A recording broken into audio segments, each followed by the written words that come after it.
Dober dan in lepo pozdravljeni v tokratnem podcastu Moč politike. Moje ime je Suzana Kos. S kolegico Barbara Eržen pa sva tokrat v studio naše medijske hiše povabili ministrico za pravosodje Andrejo Katič, ki ima odprtih kar nekaj front pri svojem delu. Pa hvala za to, da ste se odzvali našemu povabilu.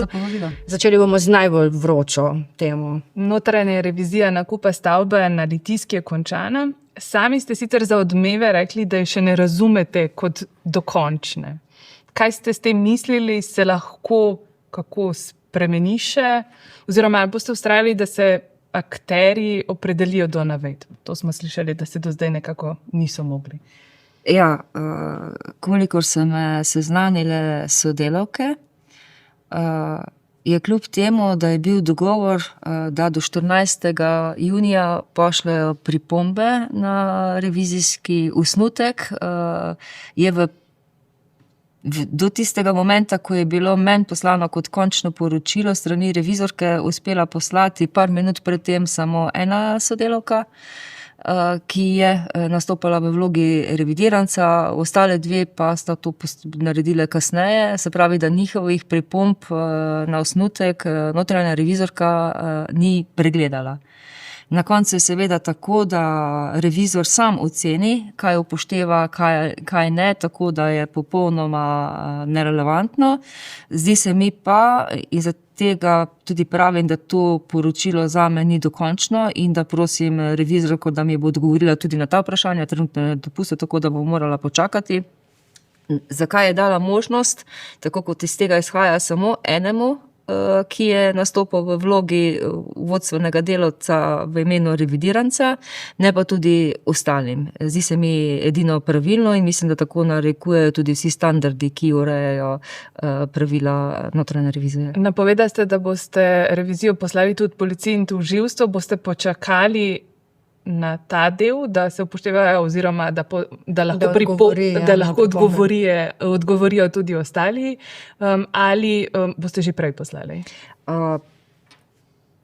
Glede na to, da sem včeraj napovedala, da bom včeraj poslala, pa potem včeraj nisem uspela podpisati, bom zagotovo temu priložila to, kar so kolegice povedale, se pravi zapisnik tega srečanja z revizorko, kjer so pač tudi povedale, da se želijo povedati svoje mnenje, vse njihove navedbe in z opozorilom, da to za moje pojme ne gre za končno poročilo. Gospa ministrica, zdi se, da je na ministrstvu za pravosodje, mogoče pregroba beseda, še rečem kaos, ampak tako, dogaja se vam kar veliko stvari. Vi pravite, da po vašem mnenju ta revizija ni dokončna. Mi v redakciji razpolagamo z zapisnikom zaključnega usklajevalnega sestanka glede notranje revizije. Ta je bil zaključni sestanek, naj bi bil 10. junija oziroma je datiran z 10. junijem. Iz njega pa je razvidno, da je generalna sekretarka ministrstva Saša Renko predlagala, da se zaradi zelo obremenjujočih navedb na račun vaše predhodnice Dominike Švarc Pipan omogoči nekdanji ministrici, da pove pač svoje pripombe na ugotovljene zadeve. V notranji reviziji je kar veliko stvari, očitanih je kar nekaj kaznivih dejanj, tudi s to revizijo v bistvu razpolagamo v uredništvu. Gospa revizorka je odvrnila, da je imela Dominika Švarc Pipan dovolj časa za seznanitev s postopki v zvezi z nakupom nepremičnine in da bo imela možnost pojasnjevanja glede drugih navedb v drugih postopkih. Tako da očitno bo šle še neke prijave na račun Dominike Švarc Pipan tudi na kakšne pristojne službe. In Saša Renko je želela vrniti revizijo v fazo priprave osnutka revizijskega poročila in je revizorka to zavrnila. Tako da jaz ne vem, ali lahko zdaj vi presodite, da ta revizija ni dokončna. Ne. Bil je dokončni zaključni usklajevalni sestanek, uraden zapis je tega, zdaj vi pravite, da ni dokončna. Tako da sploh ne vemo, kaj se vam dogaja v hiši. Ja, ne, večina sodelavk in sodelavcev na Ministrstvu za pravosodje zelo dobro opravlja svoje delo. Ločila bi tisti del, ki se ukvarja z pripravo zakonodaje, in sekretariat, ki se ukvarja večino s projekti in ki se ukvarja tudi z nakupom Litijske in z vsemi ostalimi postopki. Pa tudi tukaj bi vzela v bran nekatere sodelavce, mi je pa razumljivo, da sem se jaz zdaj znajdla nekje vmes, kako se že reče, med silo in krbido, med knalom in nakovalom, da si vsi tisti, ki so bili tako ali drugače omenjeni v javnosti, želijo na nek način tudi povedati svojo zgodbo. In bolj ko berem to poročilo in iz tega zapisnika, ki naj ne bi bil dokončno usklajevanje, ampak naj bi bil sklican samo zaradi tega, ker so sodelavke prosile, če lahko podaljša datum, do kdaj naj bi tudi pojasnila dala. Jaz sem revizorko kar nekaj časa spraševala, kdaj bom revizijo dobila na mizo, tako da sem se že šalila, da ne bom več govorila, kateri teden, ampak kateri mesec. Potem pa je ona dala, ne glede na to, da si je prej vzela kar nekaj časa, mislim, da čez vikend čas vsem ostalim sodelavkam, da to pogledajo in da podajo pojasnile. In kolikor je meni sodelavka povedala, naj bi bil ta srečanje, ta sestanek, katerega zapisnik zdaj vi citirate, ki ga sama še nisem dobila in prebrala, namenjen temu, da se da dodatni rok, in dodatni rok je bil postavljen 14.6.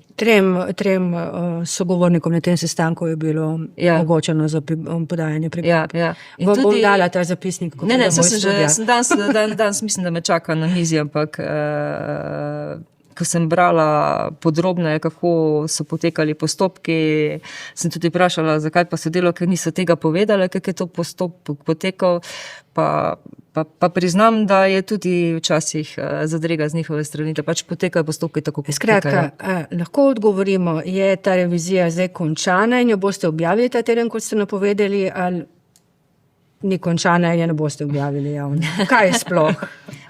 Sodelavka, ki vodi postopke glede informacij javnega značaja, to pregleduje in na podlagi tega, kar bo ona v odločbi odločila, tako bo tudi predstavljeno javnosti. In to bo znano kdaj? Ja, jaz upam, da čim prej. Ona je začela delati to že v ponedeljek. Torek je bil dopust, danes smo govorile in pravi, da bo v najkrajšem možnem času to tudi naredila. Če ostanemo še trenutek pri šefici notranje revizije, drži, da ima policijsko varstvo? To sem jaz zvedela iz tega, ko so mediji spraševali. Sodelavka, ki upravlja PR, jo je to tudi vprašala in takšen odgovor, kot je ona posredovala, smo tudi posredovali javnosti. Meni to ni znano. Se pravi, vam ni znano, kaj sodelavki pa ni odgovorila? Ne, napisala je, da, zdaj ne bom znala čisto točno citirati, ker nimamo spominov, ampak da se vozijo policijski avti tudi mimo njenega bivališča. Mislim, da je bilo nekaj takega. To sicer nič ne pomeni, ne? Tudi mimo našega bloka se pač včasih pripeljajo. Skratka, tudi tega ne vemo. Meni to ni znano. Ne vem pa niti ne, ali bi mi povedali kot ministrici, če ima kdo od sodelavcev policijsko varstvo, verjetno niti ne vem. Zdaj v tem kaosu, v zvezi z Litijsko, se je pojavil zdaj nazadnje na vaš račun očitek, da niste naročili zunanje revizije, ker očitno je, da dvomite ali pa da v vladi dvomite, ker so že začeli se pomisleki glede notranje revizorke, da pač ni neodvisna, ne? Zdaj vam pa očitajo, da vi niste naročili zunanje revizije neodvisne. Naj povem to tako. Kar se tiče dvomov v revizorko ali to drugo revizijko, zdaj smo v tem času dobili še eno sodelavko. Jaz sem za to, da je revizija v teku pravzaprav pobrala iz medijev. Jaz poročilo moje predhodnice nisem dobila, sem prosila potem še tudi, če mi ga pošljajo, češ da pač so ga vzeli in da ga nima, tako da tega nisem mogla prebrati. Kar se tiče Litijske, v primopredajnem zapisniku je bila omenjena v enem stavku, potem sem našla še en stavek.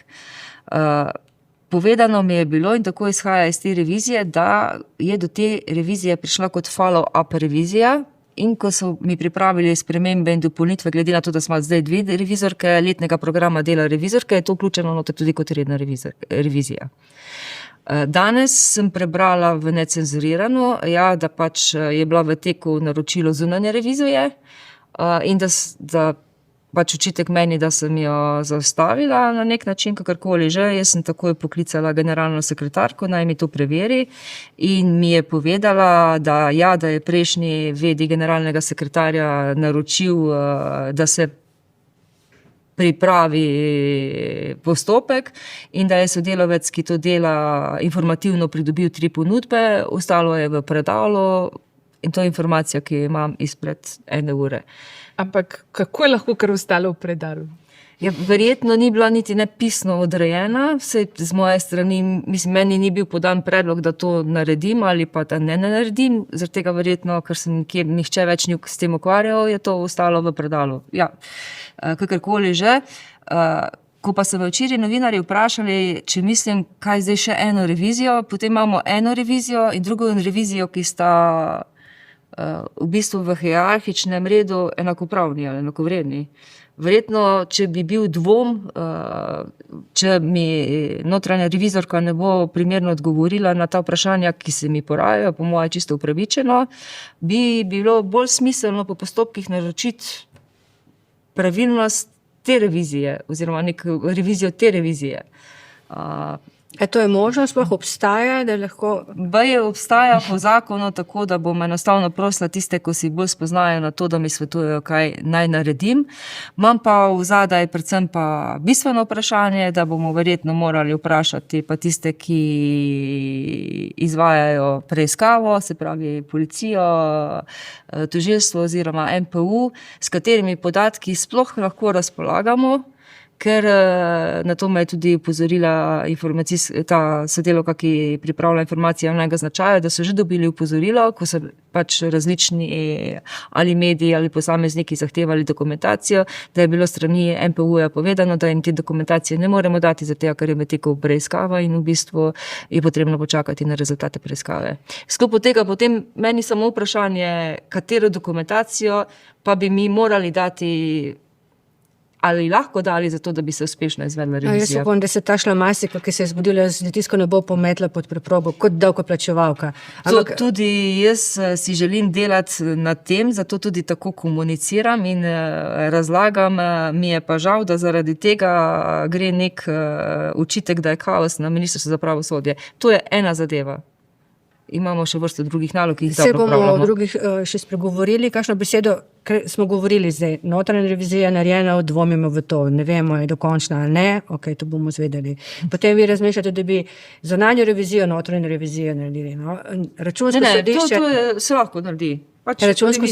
Zunanja revizija se lahko najame za to, da gre pri tem. Računsko sodišče je tudi opravilo revizijo porabe proračuna v letu 2023.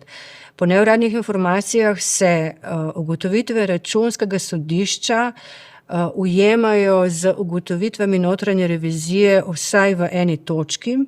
To pa je kršitev zakona o javnih financah. Skratka, da bi Ministrstvo za finance ne smelo prerazporejati tekoče proračunske rezerve v sredstva oziroma na postavko Ministrstva za pravosodje za investicije.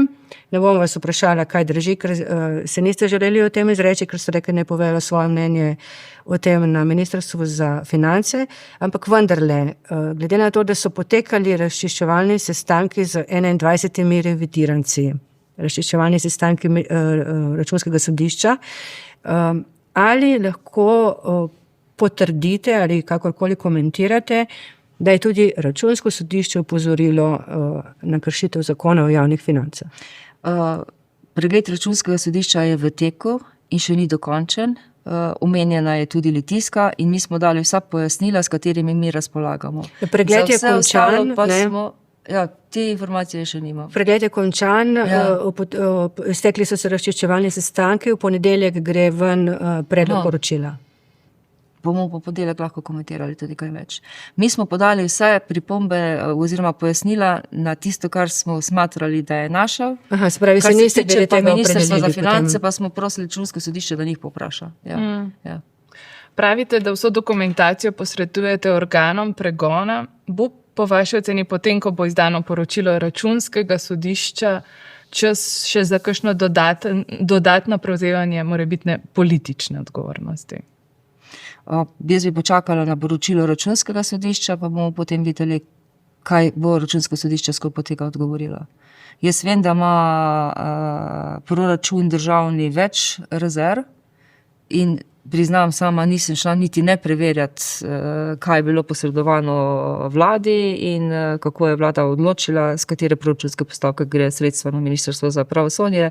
Dejstvo je bilo, da je bila pogodba sklenjena decembra in izvršena v decembru. Jaz sem prišla v začetku marca in takrat naprej se ukvarjam predvsem s tem, kako fizično urediti objekt, kako voditi nadaljne postopke in odgovarjati vsem, ki želijo vedeti, kaj je bilo v preteklosti. Drži, da ste na enem od sestankov sodelavci rekli, da bi bilo treba Litijsko da bi bilo najbolje Litijsko kar porušiti, da stavba ni uporabna.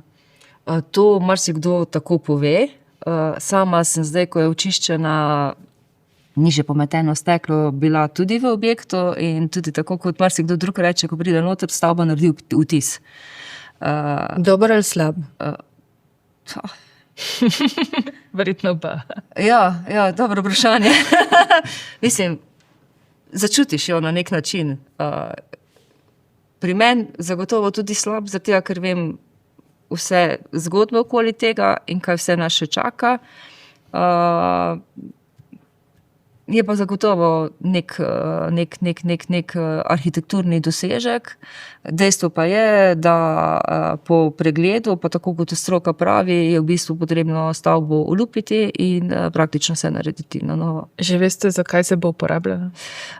Glede na to, kako zastaviti postopke naprej, sem predlagala sodstvo, tožilstvo, državnemu odvetništvu, pa za tiste, ki smo mi odgovorni tudi za njihove prostore, da se naredi ena delovna skupina, ki bo potem ona spremljala vse, na kakšen način, kaj kupovati, kakšna najemna razmerja, kaj obnova, da to ni prepuščeno recimo aktualnemu ministru ali njegovim strokovnim službam, ampak da imamo nek plan in se tega potem tudi držimo. Bo to dano tudi njim v presojo. Sama pa, ko sem rekla, da je stavba naredila name vtis in ko sem gledala, na kakšen način zagotoviti sredstva za delovanje Centra za izobraževanje v pravosodju, tudi v sklopu prenove sodniške zakonodaje, na kakšen način razvijati področje izobraževanja v pravosodju širšem, bi sama rekla, da bi bili to zelo lepi prostori za neko pravosodno akademijo. Lahko bi bila pravosodna in upravna akademija, ampak upravno akademijo pravkar prenavljajo, tako mi je kolega Props že povedal, tako da vrednost tega stališča ne, ampak tudi to bi bila možno ena izmed namembnosti. Je pa seveda drugo vprašanje, ali ob vseh prioritetah, ki jih mora suportirati državni proračun, ali bi bil Center za izobraževanje pravosodja tudi ena taka prioriteta. Kaj pa sodna palača? Dominika Švarc-Pipan, vaša predhodnica, je rekla, da nikakor to ne pride v poštev. Potem ste vi nekako rekli, da pa vendarle bi bilo vredno premisliti. Je družba za svetovanje in upravljanje že pripravila dokumentacijo, koliko nas bi stala taka stavba, kdaj bi jo bilo mogoče uresničiti? Ali so sredstva na voljo, pa tudi glede na to, na te dvomljive poteze, o katerih smo do zdaj govorili, ali se bo politika v to sploh spustila? Pa še, če lahko dodam, dobili smo v redakcijo tudi nek zapisnik sestanka, mislim, da je bil februarja, to še niste bili, v tesnem času še niste bili ministrica. Sestanek je bil pri predsedniku vlade, ki je naročil pripravo 3 variant glede rešitve prostorske stiske pravosodja in v eni od variant je zapisano tudi, da naj bi morebiti država kupila stolpnico na Trgu Republike, ki jo prodaja na Ljubo. Veste kaj o tem? Kaj sploh zdaj? Bomo gradili novo, bomo kupili še eno stavbo? To, da bi za potrebe pravosodja kupili stolpnico, tam to me je sicer enkrat vprašal predsednik Vrhovnega sodišča, da mu je prišlo na uho, ampak uradno nisem nikoli tega zasledila. Danes spet za vaše strani. Zdaj, če jaz vseeno vzamem v bran mojo predhodnico, ona je vodila postopke naprej nekako tako, kot je bilo tudi načrtovano. Ve se, kakšna je zgodovina sodne stavbe, ne bi uporabljala izraza palača, zdi se mi, da je vseeno primerno, da ima sodstvo tudi primerne prostore, ne toliko zaradi svojega delovanja, pa predvsem zaradi državljank in državljanov, ki v veliki meri koristimo njihove usluge. Se pravi, so bili postopki vodeni tako daleč, ko bi morala podpisati pogodbo, ki bi za pripravo podrobne dokumentacije za gradnjo, ki mislim, da je bila tudi v višini okoli 7 milijonov evrov oziroma še čez. In da se je takrat zaustavilo, zato ker ni bilo sredstev danih v proračun in da je bila potem na podlagi te odločitve, zdaj ne vem čisto točno časovnico, da se je kje karkoli prekrivalo, premislek, ali je možno ta isti interes zaslediti kako drugače in ta študija naj bi potem dala odgovor, da bi lahko potrebe sodstva reševali tudi tako, da ne bi bili na kupu v enem prostoru, ampak da bi kupovali različne stavbe, ki so nezasedene oziroma zapuščene v Ljubljani in tja namestili sodstvo. Zdaj, v preteklosti, ker so bili postopki vodeni tako daleč, in mislim, da je bilo že odgovorjeno na to, da najbolj primerno za sodstvo je nova sodna stavba, ker to pomeni, da in na lokaciji tu na Dunajski. Zato, ker imamo na eni strani prostore Vrhovnega sodišča in potem zraven tudi vsa logistika in vse ostalo. Ko smo govorili tudi o Masarykovi, je v neposrednji bližini železniškega koridorja in je z vidika varnosti vprašljivo. Večkrat se pojavi, da je nastavljena bomba ali karkoli, to pomeni, da bi mogli verjetno ustaviti promet železniški, ne samo za Slovenijo, ampak tudi bi imelo kar velike posledice. Tako da v sklopu tega je ta lokacija. In tudi sama mislim, kolikor sem se v preteklosti, ko si bila prvič tukaj ukvarjala, da je to najboljša rešitev.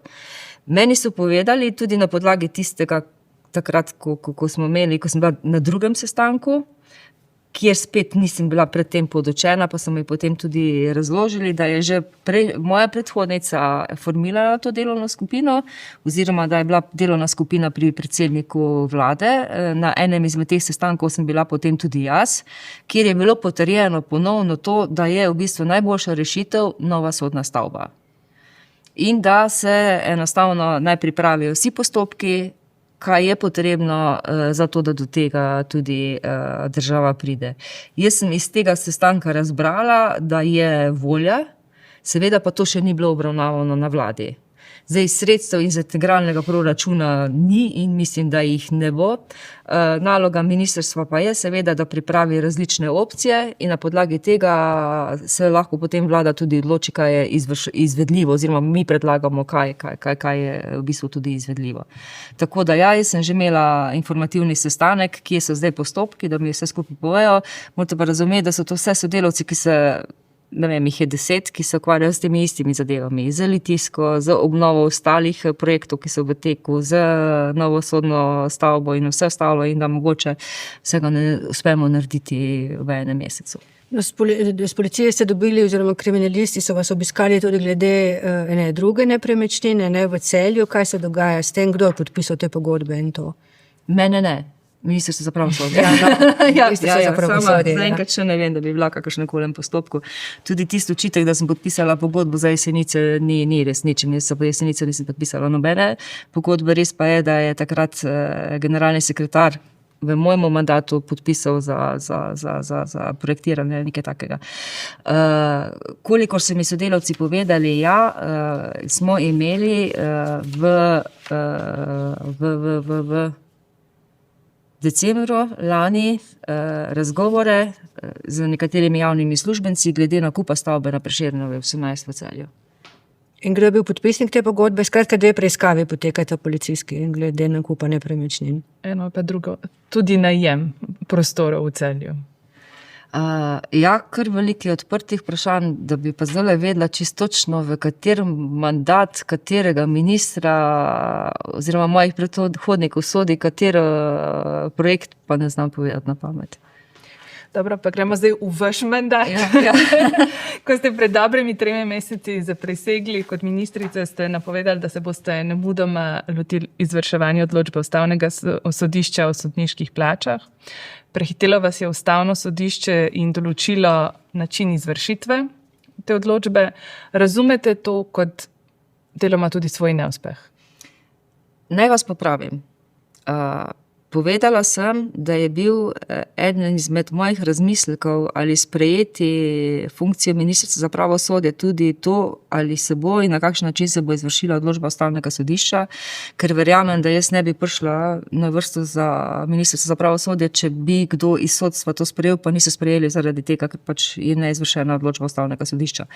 Plače ne ureja ministrstvo za pravosodje. To je pristojnost ministrstva za javno upravo in tudi oni vodijo vse postopke in tudi predloge in vse ostalo. Mi pa se seveda sodelujemo v pogovorih in si želimo, da do tega čim prej pride. Vlada je na podlagi prve odločitve Ustavnega sodišča pripravila interventni zakon, smo ga predstavili tudi vsem deležnikom, seveda niso bili zadovoljni s tem, ker smo se tudi sami zavedali, da gre le za na nek način izvršitev odločbe Ustavnega sodišča, definitivno pa ne v celoti in ne v tistem času in potrebno bi bilo to urediti do začetka januarja letošnjega leta, se pravi pred mojim prihodom. Sedaj pa je tudi Ustavno sodišče sprejelo to odločitev, ki pomeni tudi realizacijo tiste njihove prve odločitve v enem delu in je neposredno izvršljiva. Zdaj je potrebno samo dogovoriti, na kakšen način je potrebno to tolmačiti, ker to pomeni, da bo potrebno za vsakega posameznika iti na nek način zračunati, kakšno bo imel plačo, kaj je potrebno glede MFRAC-a, koliko sredstev bo potrebno zagotoviti in na tem trenutno dela tako Ministrstvo za pravosodje, Ministrstvo za javno upravo, predvsem pa Ministrstvo za finance. Mogoče bi rekli še nekaj na temo, ker ste omenjali Ustavno sodišče, še ena vroča tema, ne? To pa je, ali lahko ustavni sodniki imajo svoj SP. Vi ste napovedali spremembo zakonodaje, se dogaja že kaj na tem področju? Takrat, ko je Komisija za preprečevanje korupcije nam naslovila dopis, sem se sestala s sodelavci, smo to prediskutirali, ugotovili, da verjetno potrebujemo nek širši razmislek, tako da smo na sestanek povabili tako predstavnike KPK-ja iz kabineta predsednice Državnega zbora, predsednice Republike, mi, tudi dr. Zagorca, ki se v bistvu ukvarja tudi stroko v tem, smo o tem kar nekaj časa debatirali. Na koncu smo posredovali tudi odgovor KPK-ju, mislim, da je bilo to že podrobneje predstavljeno v javnosti in smo zaključili na tak način, da da KPK je pristojen, da pogleda, kljub temu, da to je urejeno v področnih zakonih, ne govorimo samo o Ustavnem sodišču, imamo tudi zakon o poslancih, tudi zakon o sodnikih, kakorkoli že gledam pravosodne funkcionarje, da pa sama razrešitev ustavnega sodnika pa v zakonu ni urejeno. Res je, da smo zapisali tudi, da verjetno zakonodajalec v preteklosti ni nikoli razmišljal o tem, ker gre za funkcije za visoko stopnjo integritete, najpomembnejše funkcije v Sloveniji, da v tem pač ni razmišljal, da bi lahko takšni postopki tudi prišli in da tudi vkolikor bi KPK, ker je pa zdaj že v bistvu uveden prekrškovni postopek. Ne, ta postopek, ker ne upravlja več funkcije SP, v bistvu nimajo kaj gledati. In tudi nimajo potem, ne morejo uvesti prekrškovnega postopka. Na takšen način. Hotela sem pa povedati to, da pač je bilo sprejeto stališče, da pa moramo iti v spremembo zakona o Ustavnem sodišču, ki bi urejal tudi na kak način, če bi prišlo do tega, ne glede na konkreten primer, kako naj bi bila urejena tudi razrešitev ustavnih sodnikov. V bistvu imamo urejeno imenovanje, ne pa razrešitve. Kaj pa morda v celoti prepovedati dodatno delo? Bi šli tudi v ta način zaostritve zakonodaje ali se boste samo dotaknili tega načina razreševanja? In KPK že dolga leta poziva, da pravzaprav uredite vse omejitve za vse funkcionarje enako. Jaz se spomnim iz svojega preteklega mandata, sem prejela zakon o spremembi in dopolnitvi zakona o integriteti in preprečevanju korupcije, že moj predhodnik se je ukvarjal s tem, končala je potem delo moja naslednica, je bilo potrebno kar veliko usklajevanja in eno od tega je bilo zagotovo tudi to, ali naj bojo področne zadeve urejena v ZIntPK-ju ali v specialnih zakonih. In tukaj imam potem zakon o poslancih, zakon o Ustavnem sodišču, zakon o sodiščih. Takrat je bil potem zakon v okviru takrat mogočega tudi sprejet v parlamentu. Je bil okrnjen na tisto, kar je bila verzija pri meni, ampak to so bile zadnje spremembe. Zdaj, zagotovo, in tudi sama sem govorila z predsednikom KPK-ja, da glede na to, da je bilo to posredovano toliko časa nazaj, da prosim, da še enkrat posredujejo ta predlog. Ta predlog bomo obravnavali skupaj z vsemi deležniki, naredili širšo strokovno razpravo, kaj vse je potrebno urediti tudi v zakonu o Ustavnem sodišču, kaj vse bi bilo potrebno urediti tudi drugi zakoni, se pravi, gre tudi na to, kaj bodo morali poslanci sami o sebi reči glede nezdružljivosti. Če pa mene vprašate, pa tudi v sklopu te debate, ali popolnoma prepovedati vsem funkcionarjem, da delajo karkoli, prav ustavni sodniki, pa tudi drugi sodniki so visoko kvalificirani strokovnjaki, za katere je prav, da delijo svoje vedenje tudi študentom, širše kakorkoli že. Vprašanje pa na kakšen način. To pa verjamem, da bo v sklopu tega tudi stroka rekla. Bi pa mogoče, čeprav to v javnosti ni všečno, če bi mi imeli sodstvo urejeno na takšen način, da bi imeli tudi primerne plače, verjamem, da nihče ne bi razmišljal o tem, da bi svoje znanje delil odplačno. No, to ne vem, če bi se strinjala z vami, ne. Mogoče nekdo, ki ima veliko, hoče še več, ne, ali pa mislim, odvisno od človeka, kaj si želi. To pa tudi res. Mogoče, ker ste tukaj omenili plače sodnike in kaj si kdo želi, objavljena je bila raziskava oziroma primerjava mednarodna glede števila sodnikov na prebivalca, števila pripada na prebivalca, in pozabila sem še, kateri parametri so bili zanalizirani, ampak ti kažejo, da v bistvu slovensko sodstvo ne dela dobro in da imamo sodnikov preveč. Če bi bilo sodnikov manj, bi lahko to maso plače razdelili na manj ljudi in bi imeli avtomatično više plače. Vi se ne strinjate s temi kritikami? Jaz mislim, da ni še ene konkretne analize, ki bi primerjala sodne sisteme posameznih evropskih držav, ki bi primerjala točno vse, kaj sodstvo dela. Pri nas recimo zapuščinske zadeve so še vedno pri sodnikih. Zdaj se pogovarjamo o spremembi zakona o notarjih, če bi nesporne zapuščine prenesli. Recimo zemljiška knjiga je še vedno na sodnikih, to drugi sodstvo ne dela. Tudi pri zadnjih spremembah zakonov nalagamo delo predvsem upravnemu sodišču. Recimo, ko se pogovarjamo tudi vaša tema zakon o medijih ali pa sovražni govor, kdo naj bi bil tisti, ki bi odločal, ali je neki govor sovražni ali ne, potem najbolj zaupamo sodstvu, naj dela to sodstvo, ne pa nek upravni organ ali pa neka agencija ali pa nek direktorat v okviru katerega ministrstva. Se pravi, da jim nalagamo vedno nove naloge.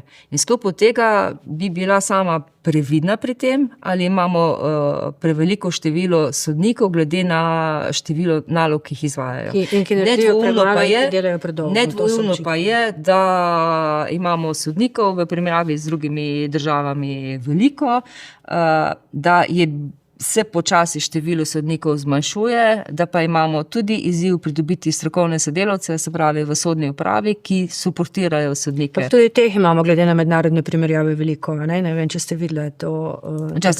Ja. Ampak to izvira vse iz tega, kakšne naloge izvajajo, se pa strinjam z vami. Nekatere zadeve trajajo predolgo.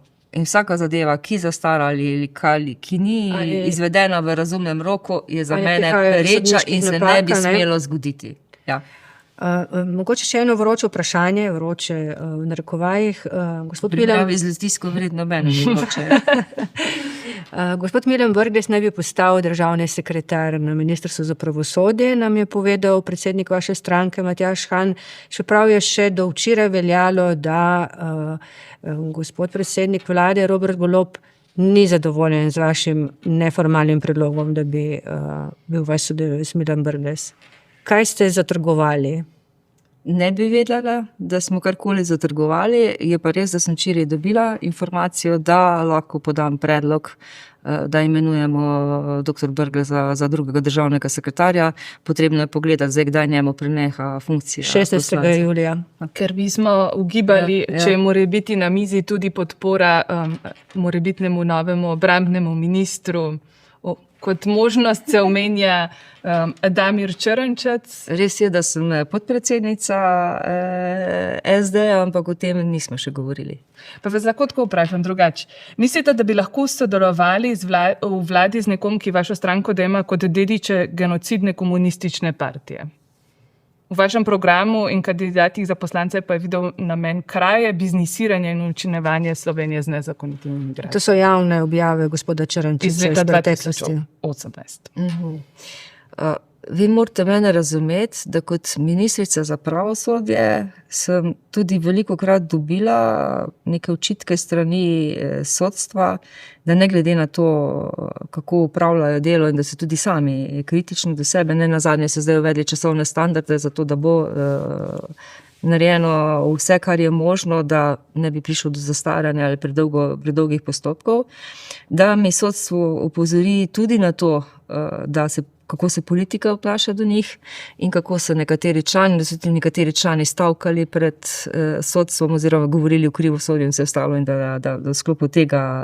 Gospod Črnčec je bil med tistimi, ki so protestirali, a ne? Pred leti, pred sodiščem. Ne boste odgovorili. Ne, zato sem to začela. Zdaj ste me dopolnili, ne? In v sklopu tega sama imam pomislek, kar se tega tiče. Mogoče še zadnje vprašanje, ker ste sama dejala, da ste podpredsednica SD, a ne? Ali ste že opravili v stranki razpravo glede zmanjšanja podpore socialnim demokratom? Evropske volitve so pokazale, da se je prepolovilo število poslancev evropskih, zato boste dobili zdaj gospoda Milana Brgleza na ministrstvo, tudi manj glasov volivcev ste dobili. Milan Brglez je bil na zadnjem mestu na listi, računal je na to, da bo zbral dosti preferenčnih glasov, kar pomeni tudi nekako, da sam kot oseba računaš na to. Ja, zagotovo, ko smo prijeli prve rezultate na evropskih volitvah, da smo bili šokirani. Mogoče smo v tem tudi sami malce pozabili, da najprej pridejo rezultati tistih manjših volišč in nam je bil kar šok. Glede na to, kar se je pa dogajalo v preteklih mesecih, pa lahko rečemo, da tisti stabilni del socialne demokracije je preživel tudi Litijsko.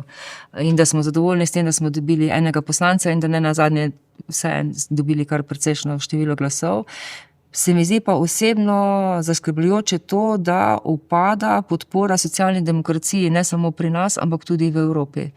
Da imamo neke nove stranke, govorim na ravni Evrope, tudi vse bolj populistične, tako na desni kot na levi, in da tiste stare stranke verjetno moramo biti kritični do sebe, nismo za svojim delom ali delali prav, ali upozorili na prave teme, da nas ljudje kot svojih zastopnikov več ne prepoznajo. Jaz sama izhajam iz delavskega dela, tudi iz delavske stranke, veste, da sem predsednica ženskega foruma, da se zelo borim za pravice delavskega gibanja, socialnega dialoga, človekove pravice.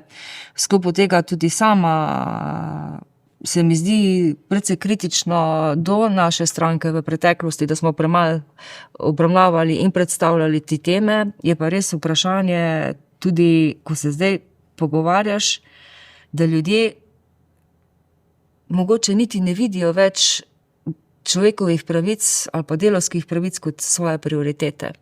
Da je pač zdaj generacija ljudi ali pa ne vem, tistih, ki tako ali drugače ustvarjajo tudi javno mnenje, nekoliko drugačna, da smo prišli v bolj potrošniško družbo, kjer tudi ne nazadnje, če izpostavljamo skrb za zdravo življenjsko okolje, za naš planet Zemlje, da je to druga tema in da je v ospredju bolj vedno, ne vem, gospodarska rast, osebni interesi, pridobivanje dobička, ne vem, čim boljše življenje, čim bolj lagodno življenje. Nenazadnje tudi rodnost nam pada, kakorkoli, že zaradi tega, ker pravijo, da se pari ne odločajo več, ker je pač najlažje biti brez otrok. Ampak stranka včasih tudi zamudi priložnost, da bi delala na svoji popularnosti ali pa na prezenci v medijih. Recimo, konkreten primer je prepoved oziroma kaznovanje večje kazni za simbole nacizma, fašizma. A ne? Pričakovali bi, da bi pač to predlagala SD, pa ni. Mi načrtujemo v jesenskem delu spremembe zakona, kazenskega zakonika, kot tudi že naslednjo novelo zakona o kazenskem postopku. Ne pa pozabiti, da v sklopu tega je bila zdaj ena odločba Ustavnega sodišča, ki je povedala, da so v bistvu ti simboli že zdaj prepovedani, če zelo povzplašim. Menim pa, in takrat, ko sem bila prvič tukaj, sem že povedala, da bi opravili širši razmislek. Če bi takrat nadaljevala delo, bi ZIntPK šel v širši obliki. Upam, da bi ga ob podpori koalicije spravila čez parlament. Tudi kazenski zakonik bi naslavljal že takrat vse pridržke k Istanbulski konvenciji in širše. Zdaj bomo imeli tudi prenos direktiv, tako od nasilja v družini, nad ženskami, okoljsko zakonodajo, zaščita živali in vse skupaj, v sklopu tega tudi sovražni govor, tudi potem poseben zakon za zaščito novinarjev in vse skupaj to imamo tudi v mislih. Ker nekaj dela bi takrat lahko nadaljevala, se pa strinjam z vami, ja. Mogoče se ne znamo dosti dobro prezentirati v javnosti, ampak sama si ne želim vse te medijske pozornosti zdaj zaradi Litijske, bolj bi si želela, ko bomo imeli konkretne primere zakonodaje, da takrat debatiramo o tem, kaj je najboljše in kaj je v bistvu najbolj sprejemljivo tudi za našo družbo in naš razvoj. Dobro, vas bomo povabili še takrat. Hvala. Gospa Andreja Katič, ministrica za pravosodje, hvala vam, da ste se odzvali najinemu vabilu. Hvala za pozornost, če ste bili z nami v prvi sezoni, v kateri smo posneli kar 60, oziroma vključno z današnjim podcastom, 61 epizod podcasta Moč politike. Lepe in mirne počitnice želim vam, gospa ministrica, in tudi vam, poslušalci, poslušalke, gledalci in gledalke. Hvala za pozornost. Najlepša hvala za povabilo.